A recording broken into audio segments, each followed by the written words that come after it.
In a world where not all things go as planned, a young man awakes to another day in a place designed to produce potential, instead produces fear. From playwright, producer, and director Onnie Terrell, who in 2010 brought us a heartwarming play of a father's sacrifice.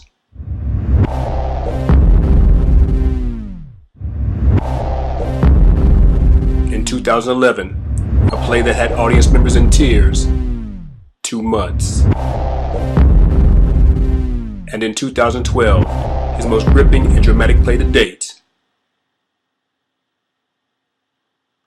Pushed Too Far. And now an interview with Onnie Terrell. Onnie, tell us the name of your play and what it's about. Okay, my play is called Pushed Too Far. Basically, it's a story about a character named Adam Whitaker who just wants to enjoy his last year in high school with his friends, his girlfriend, and just enjoy life before going off to college. But unfortunately, he has an obstacle in his way in the name of Craig Baxton, which is his bully. He's been bullying him since junior high school and over some incident with his girlfriend, which Adam had no part of. But he makes sure that he's going to make his life live in hell through high school. Even though he's a senior right now, his bullying has been going on since junior high, and he just won't let him go. He just won't quit. So even though Adam's a senior, his mom doesn't know about it yet. So he tries to make sure his mom doesn't know because he doesn't want her mom to stress out. She works 2 jobs and she just doesn't want to know about what's going on. But eventually she finds out. So she questions him about it. Of course, as a son, you tell your mom, don't worry about it. You know, we're students, it's a senior. I can take care of myself. It's no big deal. You know, but a mom knows when something's wrong with her son. So eventually she lets it go, and she later on finds out what's going on really when she goes on a website that her son was on called Silent Victims. It's a website that deals with students who are being bullied, and it's where they can chat with each other to make sure they're not alone. And after she finds this out, she confronts the principal about it. The principal doesn't know. Even though Adam has told the vice principal, the PE teacher, the school administrator, they don't want to let the principal know because here's the kicker. The bully is a star athlete. He is the golden boy. He brings prestige. He brings championship and titles to the school, so they don't want to rock that boat. But the principal will have nothing about. He won't hear about it. He says, "Look, it stops today." So once the principal gets Adam and the bully in the same room together, they have a meeting. They have to confront each other and let them know what's going on. While they have the meeting, the principal has an emergency phone call from his wife, so he leaves the room. So he tells the two fellas, "Look, just work things out, work things through." Even though the principal's like 5 feet away from the room, this bully is relentless in bullying Adam. And Adam's, he says, "What am I supposed to do? Even though I've told the vice principal and everybody, he still won't get punished. What am I supposed to do?" And so what happens next is Adam takes it in his own hands. I'm not going to tell you what happened, but it just goes to show you how far bullying can go and what happens when you push somebody too far. Enough's enough. And that's the premise. As like I said, I won't tell you the ending, but it will surprise you. But it just lets you know that sometimes bullying can be pushed too far. And you can see what happens when Adam, puts matters in his own hands. And so I think that's going to be a play I think people want to see. If you're a bully, you need to see what are you doing to these victims, and you just need to stop. So that's basically the premise of my story, Pushed Too Far.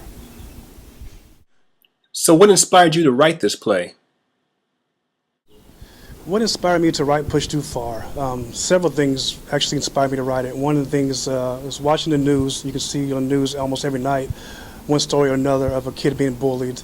And like I said, it's like almost every night. And then another one is that my sons were bullied when they were kids. And as a father, it breaks your heart and you really can't do anything about it. Like I said, they were being bullied when they were younger, and it kind of got to me. But that stuck to me for a long time. And then I started seeing all these stories on TV about it.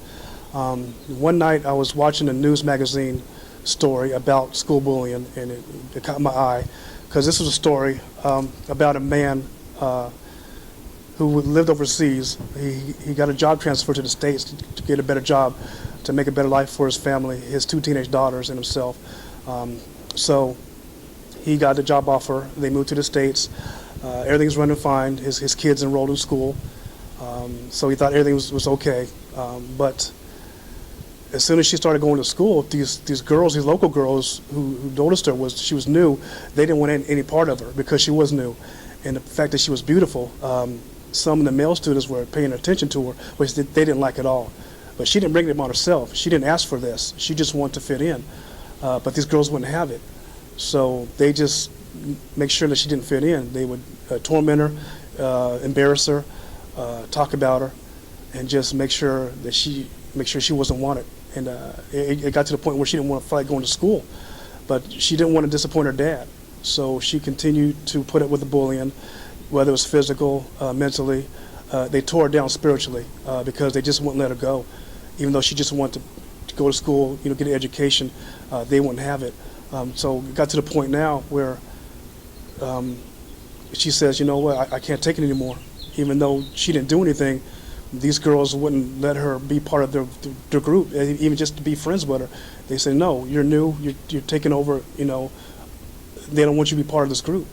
And this girl, she tried her best to fit in, and they wouldn't let her have it.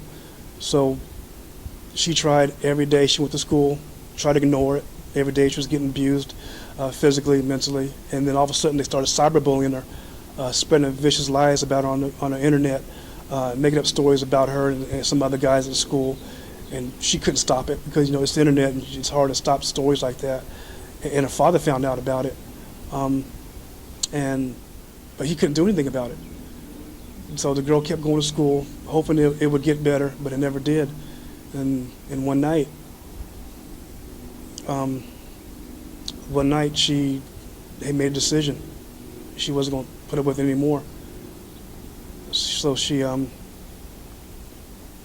killed herself in front of her sister. And that got to me. And when they interviewed the father, he was devastated. He couldn't believe it. What did they do to his daughter, his baby? What did they do to his baby?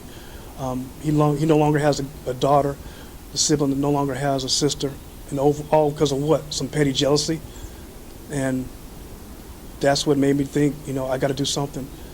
So that night, I ended up writing the premise for Push Too Far about school bullying, and that story really got to me, and that's why I wrote Push Too Far, because, like I said, it was devastating. All she wanted to do was do good in class, make her dad proud, and just be a normal teenager. But these girls wouldn't let her have it. They just were relentless in making her life a living hell. And she paid the price. She killed herself. So that's why I had to do something. I had to write Push Too Far, because enough's enough. And that's the premise, so that's why I did it. Once again, we have with us Mr. Onnie Terrell, the writer and director of the play Push Too Far. Mr. Terrell, thank you for being here with us today. Well, thank you for having me, Steve. I appreciate it.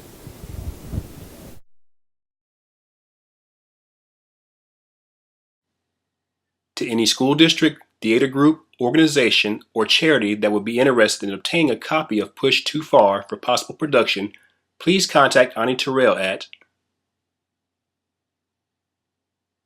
scriptwriter@hotmail.com. Once again, that's SCIRPWRTR@hotmail.com. Thank you for your support.